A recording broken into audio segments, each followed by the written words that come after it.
So now let's quickly go to Prakash if we can. Prakash, we have lots to discuss, but quick, 30 seconds on Reliance.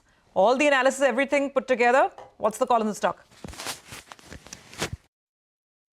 If you were to accord a 10 lakh crore EV value to Geo platforms, to retail, and all the O2C, O2G, and of course the new energy business, it kind of lands up at about close to about 27 lakh crores of market cap, which is a significant move from where it is in the next 2 years. So my math is pretty clear. The SOTP is extremely favorable. Quarter on quarter is difficult to analyze Reliance, but from a long-term trajectory that it's kind of aiming for, it's going to be exciting. Probably one of the best large-cap stocks that's available at the current juncture. So quite enthused with these numbers. And of course, we'll wait for the EGM commentary to kind of consolidate or validate these expectations. Prakash, let me ask you about Shriram Finance. Let's pull up the stock. I mean, Shriram ended down quite sharply on Friday itself. The numbers that were trickling in just as the market was closing out.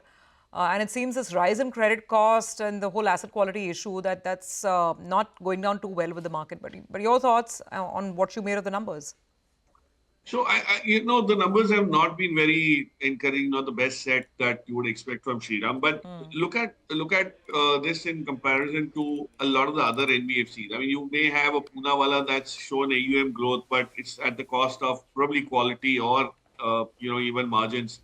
You look at M&M, definitely disappointing. So I think the NBFCs are still facing the heat in terms of cost of funds, whereas it's the banks that have actually gone ahead and taken advantage of the softness that they enjoy in terms of CASA and whatever. So I was very impressed by DCB numbers. Of course, it's a very small bank, doesn't really move the needle much for most portfolios. But, NIMs at NII is at 20% kind of growth from a last year basis, or even from that perspective, the credit quality improvements. These are distinct changes that are happening.